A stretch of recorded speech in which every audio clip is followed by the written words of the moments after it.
should I start over? Okay. It is 3:30, so we'll get our meeting underway. First item of business is roll call, please. Chairman LaBeige, Here. Commissioner Bell, Present. Commissioner Berube is absent, Commissioner Craig, Here. Commissioner Crawford, Commissioner Goodness, Here. Commissioner Kelly, Here. Commissioner Macon, Commissioner Provo is absent, Commissioner Segee, Present. Commissioner Templeton, Here.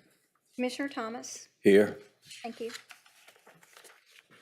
All right, our first order of business is approval of the minutes that were mailed to everybody from October 14th, 2024. This time I'd ask for any corrections or a motion to approve the minutes from our last meeting. Motion approved. Second. All right, we have a motion and a second by Commissioner Bell. Do we need roll call vote on this one? Okay. All in favor, please signify by saying aye. Aye. All opposed, same sign. All right, the minutes are approved, and we'll move into our regular meeting. Our first item is PZ 2024-293. It's a request for a certificate of appropriateness to add 2 accessory buildings for classrooms. The applicant is Misty McCord, and the location is 2390 Cartwright Avenue. Have staff report, please. Good afternoon. Misty McCord, on behalf of Trinity Charter Schools, is requesting a certificate of appropriateness to add 2 modular buildings for classrooms behind the main structure at 2390 Cartwright. The classrooms will serve as support to the students of the currently housed programs at 2390 Cartwright, the previous location of the Sprott Family Hospital. The proposed buildings will be 24 by 64 and will be painted gray with maroon trim, and the buildings will be secured to the property, however not affixed to the previous Sprott Hospital building. No exterior alterations or changes will be made to the existing structure, and if at such time the tenant relocates the buildings, if at such time the tenant relocates, the buildings can be moved without adversely affecting the building at Sprott Hospital. Sprott Hospital was founded in 1944 to meet the healthcare needs of Beaumont's Black citizens, and Sprott Hospital continued in general use until the late 1950s and served a great need prior to the integration of medical staff of Beaumont's major hospitals. The Sprott Hospital was granted the HCL, Historic Cultural Landmark designation, on May 4th, 1999, and is currently being used as a residential care facility for the youth. Planning staff is recommending approval of the request with the following condition. All applicable permits and inspections are obtained through the Building Codes Department. On your screen is just the site of Sprott Hospital, which many of you are already familiar with. And the buildings will be located in the grassed area along the parking here, inside the fence, not outside, just to clarify. And we do have both the family, the applicant, and the contractor present. All right, any questions for staff?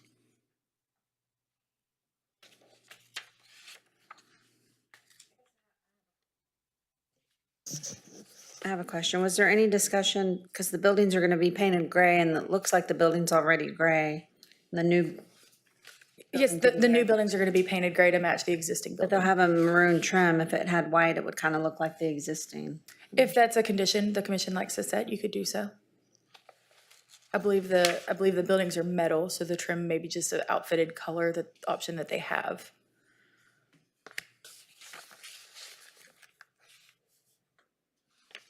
So what does it mean the buildings will be secured to the property, however not affixed? What is that? So because of our inland coastal wind zone, they'll have to be tied down in some sort of secured fashion. They can't just be sat there. So they will, and the contractor can probably speak better to their tie down methods, but a typical tie down method for structures like this is anchor and bolt, and or there's also secured wired fixtures. So it just depends. I believe the contractor can speak to how they chose to do so. They just won't be tied to the building in any way. Any other questions? All right, if the applicant would like to come forward, and please state your name and your address for our records, and maybe give us a brief explanation of what you all are doing. Okay, I am here for Misty McCord. I am with the contractor, Preferred Facilities Group. And I'm Nikki Ralford. I'm the CEO of Wise and Rooted Counseling and Therapy that currently occupies the building. We're happy to be in a Sprott Hospital, and we are hoping for an approval for the auxiliary buildings. The auxiliary buildings. Excuse me 1 second. I need your name and your address, please, for both of you. Okay. Nikki Ralford. Address is 2295 North 10th Street, Beaumont, Texas. And I am Lenida Clifton. Speak into the Oh, mic, sorry, I'm please. Lenida Clifton, and my address is 5555 College Street, number 104. Thank you. I'm sorry, we have to get these in for the record. Now, please proceed. I was just going to say that Wise and Rooted Counseling and Therapy is a residential treatment center that houses foster children that are in between foster placements that do not have a home. It is residential treatment, which means we treat children for mental health diagnoses, which is very hard to find foster homes right now. So that is the purpose of this building. The purpose of the schooling and why we're doing the charter and need those additional buildings is so that our children can be schooled on campus by certified teachers, but on our property so that they don't have to attend public school because it was a burden on the school district here in Beaumont, taking on a full extra population of children with disabilities. And so we decided to do the contract with Trinity Charter to provide all of the schooling for us directly.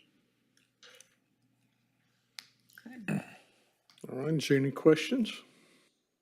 So these buildings will be classrooms, or what will the buildings?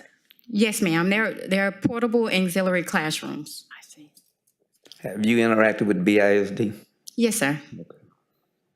And what ages children do you take? Ages 5 to 17.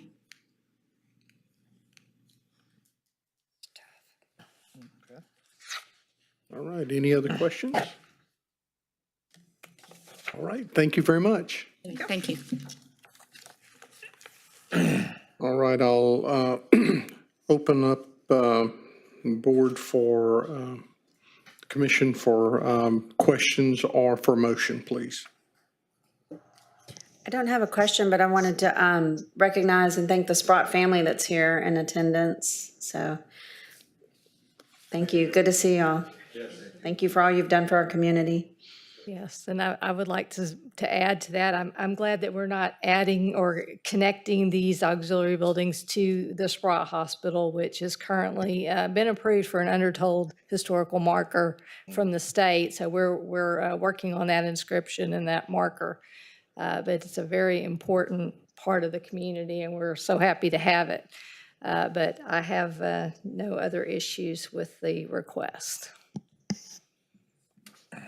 I move that we approve, can you hear me? I move that we approve PZ 2024-293, the request for a certificate for appropriateness for 2 accessory buildings for classrooms, Is that with, Second. I'm sorry, is that with the condition? with the conditions that you all have recommended. Second. All right, we've got a motion by Ms. Bell and a second, Mr. Segee, to approve the request for a certificate of appropriateness to add 2 accessory buildings for classrooms. We'll have now a roll call vote. Chairman LaBeige, For. Commissioner Bell, 4. Commissioner Craig, 4. Commissioner Crawford, 4. Commissioner Goodness, Or Commissioner Kelly, 4. Commissioner Segee, 4. Commissioner Templeton, 4. Commissioner Thomas. 4. Thank you. Thank you very much. It's nice to see our historic buildings transition to other uses and still a viable part of our community. So thank you again, and thank you, the Sprott family, for being here. It's a very important building to us.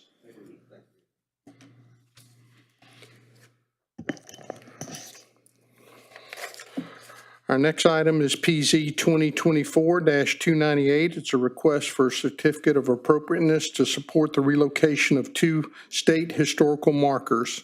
The applicant is Jennifer Trenbreth of Jefferson County Historical Commission. The location is 700 Crockett Street. Staff report, please. Good afternoon again. The Jefferson County Historical Commission is seeking approval for the relocation of 2 state historical markers from the Texas Historical Commission onto City of Beaumont property. The Nancy Tevis Historical Marker, marker number 10573, posted in 1976, and the Beaumont Lumber Mill City of the 19th Century Historical Marker, marker number 10496, posted in 1977, were washed away from Riverfront Park as a result of Hurricane Harvey in 2017. Post-Harvey, the Jefferson County Historical Commission had the markers recast and are currently holding them in their storage facility. The markers were originally intended to be replaced at the Riverfront Park once the restoration was complete. However, there is concern about the possibility of another storm event washing away the replaced markers. With consideration of the details for both markers and their locations, the Jefferson County Historical Commission has requested to relocate the historical markers to the Event Center, located at 700 Crockett Street. This will allow for the markers to still be within an appropriate location regarding their context and will likely gather a larger audience due to the continued repairs at Riverfront Park limiting the access to the public. Planning staff is recommending approval of the request. On the screen is just an image of the Event Center. Everyone's very familiar with it. And then a recommendation, I believe, from the commission was to post them along the walking area by the lake. And we do have the lovely Miss Kate Hambright here for the application. Right, is there any questions for staff? All right, we'll invite the applicant forward, please, and name and address for our records. I'm Kate Hambright. I'm the marker chair of the Jefferson County Historical Commission, 7 Cheska Hollow in Beaumont, Texas. Thank you. My neighbor. All right, is there anything that you'd like to add? I'm here to answer any questions that you have, but these markers have been in storage now for about 3 years, and so it's a remarkable, as you've seen by your packet there, they're both remarkable examples of our early Beaumont history that we would like our citizens to be able to read and enjoy. So the sooner that we get them installed, the sooner that our citizens will have an opportunity to see them. We do feel that they will have good visibility at the event center along, as you can see in your picture there, along the lake there. So we would like to have them installed at that particular location. It's just 4.5 blocks from the actual river itself. The Event Center used to be the site back in the old days of a rail yard, and it was one block away from lines of the Southern Pacific Railway that actually serviced the lumber mills that were located along the Neches River. The location of Nancy Tevis's home has never been accurately identified, but it was only approximately about 4.5 blocks away from the event center. So we do feel that by placing these markers at the event center, they will have equal interpretive merit as they would if they were placed at Riverfront Park, where they do run the risk of being washed away if we were ever to have another massive storm again. The cost to replace these markers is very, very expensive. It's $2,300 a marker, and it takes up to 15 months now to get those markers cast at the foundry. So we would like to save those funds to use for other marker topics and go ahead and install these markers that we've had in storage for 3 years at the Event Center and hope that you will approve that. Any questions? I have a question. Is it appropriate to place markers in an area that's not exactly where the historical site is, like we're trying to do now? Yes, because they're close enough, because it's only 4.5 blocks away, and for the reasons that I just stated, the lumber mills of the 19th century were served by the railroads, which took the lumber from the lumber mills that were located along the Neches River to market. So that is an absolutely appropriate location. And Nancy Tevis's home, although the location has never been totally identified along the Neches River, would only have been about 4.5 blocks from the event center. So it is a good location to have them. It's a safe location to have them for us not to lose them again and just have to keep reordering these markers time after time again. And it's a good visible location for our citizens to have an opportunity to review them and learn about the early history of our area. Yeah, thank you. I like the event center, just was wondering if it's appropriate to move the marker from somewhere where it actually... Yes, that's specifically why we chose the event center and why we are requesting to have the markers moved to the event center. Okay, thank you. You bet. And this relocation has already been approved by the Texas Historical Commission, is that correct? It has not been approved yet. We have to get approval from you first before Okay. we send off our approval So I to the. thought that that was the series of things, but I wanted the commission to know that the Texas Historical Commission has final say-so, so they have the background information to bring before the Texas Historical Commission to get approval, but those have to be put where the Historical Commission Gotcha. says that they're to be located. One of our first steps is to obtain permission from the property owner for placement of the markers. The property owner in this instance is the city of Beaumont, who owns the event center, which is why we're coming to the Landmark Commission. After here, of course, it'll go to city council. Once we obtain approval, then we'll send our marker relocation request to the THC, the Texas Historical Commission. And then we'll move forward with placing those markers in Riverfront Park for everyone to enjoy. Yes, after this meeting, it'll go to the December 16th meeting of the Planning Commission with joint meeting of City Council, and then it'll go to City Council for final reading post the Planning Commission meeting. Will we find out if the Texas Historical Commission approved or disapproved it? I can, Kate always shares that information with us whenever they do new markers. I can definitely share it with you. Yes, sir. Okay, yeah, thank you. My understanding is that the first 200 acres of Beaumont, 50 acres was given by the Tevis family, 50 acres by the Grigsby family, 58 by Millard, and I can't remember the other one. And so that first 200 acres was what made up Beaumont. Yes. So it makes sense to me, it makes logical sense to me that it's possibly the event center. I'd have to go back and look at the map, would fall within that 200 acres. We feel it's an ideal location Yeah. to have these markers.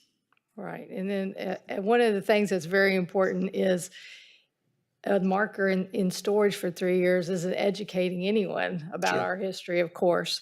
And so, having it in a location where this is a beautiful location, but it has a big turnout of our citizens for different events. And I mean, if you go there on a Saturday or Sunday, you'll see lots of people walking through the event center landscape. So this is a good location, both connected to the history and to the citizens so that they can learn about our history.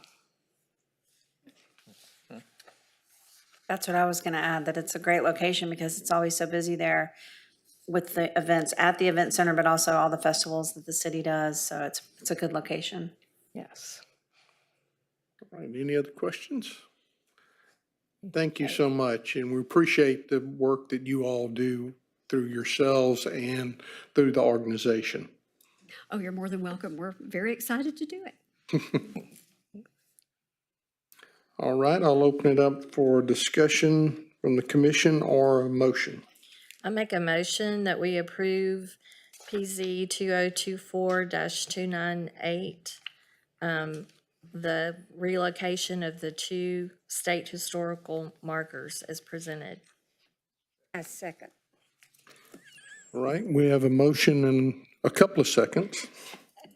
We'll have That marker up. we'll ask for a roll call vote, please. Chairman LaBiche, For? Commissioner Bell, Or Commissioner Craig, Commissioner Crawford, Commissioner Goodness, Since I'm the chair of the Jefferson County Historical Commission and this is our request, I will abstain from voting. Commissioner Kelly, 4. Commissioner Segee, 4. Commissioner Templeton, 4. Commissioner Thomas. 4. All right, our next item is PZ 2024-327. It's a request for a certificate of appropriateness to paint a front door. The applicant is Andrea Carlin, and the location is 2449 Harrison Avenue. Staff report, please. Yes, sir. Ms. Carlin plans to change the color of the front door to parakeet. It's Sherwin-Williams color 6711. It's not on the approved color palette currently. The home is listed in the 1991 Spare Beaumont survey and was listed as built circa 1940 and classified as a traditional. The recorder noted that the house is well maintained and the significance of the home is an example of World War II era housing. Planning staff is recommending approval of the request. On the screen is the subject property. The proposed parakeet color from Sherwin-Williams. If anybody wants to see sample. This is at the request of Mr. Labiche from the last meeting, so we're gonna try to mimic our planning commission PowerPoints. So this is the property to the east for comparison, west, and north. Yeah, all of those houses and properties in that particular area are very well maintained. They're all really good examples of the different architectural styles. All right, any questions for staff? If not, I'll invite the applicant. Please come forward and state your name and address for our record and can tell us what you were planning. Yes, my name is Andrea Carlin. I live at 2449 Harrison.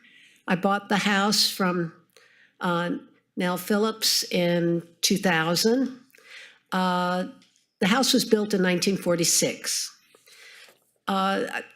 I'm going to keep the main part of the house the same color, but as you can see from the picture, you can't even see my front door with the color that it has been for many, many years, probably since 1987. I mean, I've had it painted, but I painted it the same color that Miss Phillips had it when I had it painted in 2010. On the 2300 block of Harrison, there is a door that's a little bit brighter than this parakeet color that looks very attractive. And it's been there 6-7 years. And I go by and I admire it. And I went and got lots of different color chips. And I think it will really complement the house and won't detract anything from the neighborhood. There's a house on the next block that's almost this color, and it's the whole house. And I apologize that I didn't send slides. I took pictures. I walked around the neighborhood and took pictures of other colors of green that are similar to this, where the whole house is painted that color. And I will be the first one to say, if it looks awful, I will have it repainted immediately. Is there a glass storm? Yes, there's a glass door, I guess a storm door. That's what a security door, a storm door, yeah, there. And I'd be happy to pass this around if you'd like to see the color. I think I brought it and kind of showed it to everybody before the meeting. I was by there today, and always with these bright colors is questionable for the historic area there, but I really felt like this color was really nice, and it would show off the other greens on the house as That's what I a thought. bright contrast. It would just make it a little more alive. And as I say, if it doesn't, and I've had this kind of up on my door for a year at least, looking at it every time I walked in and out, and think that it will be a nice compliment. And as I say, if it's awful, I promise I will get rid of it quickly, because I won't want to live with it. All right, any other questions for Ms. Carlin? Thank you so much. Thank you. And we appreciate the way you take care of your home and keep it looking nice. All right, is there any discussion or motion? I just want to comment, I live on her street, and her yard's always very neat and tidy, and her dog's always in the front door anyway, so it's open a lot, and I'm sure he'll be happy with the new door. Well, I make a motion that we approve PZ 2024-327. Second. All right, we have a motion and a second for approval. I'll have a roll call vote, please. Chairman Labiche, For? Commissioner Bell, Or Commissioner Craig. Commissioner Crawford, Or, Commissioner Goodness, Or Commissioner Kelly, Or. Commissioner Segee, Or. Commissioner Templeton, Or Commissioner Thomas. 4. Thank you. All right, our next item is our Historic District Code Enforcement Report. Good afternoon. As a reminder, our new code enforcement officer will start on Monday, the 25th. We are very excited to bring her on board.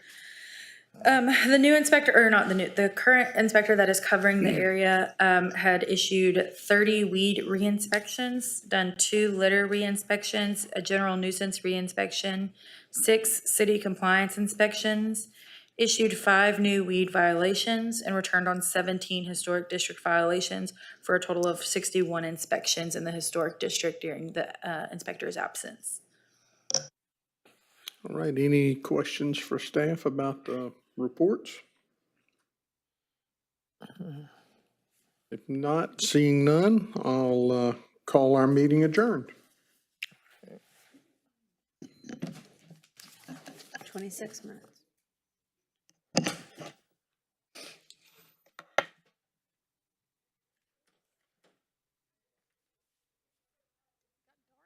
Or is it just?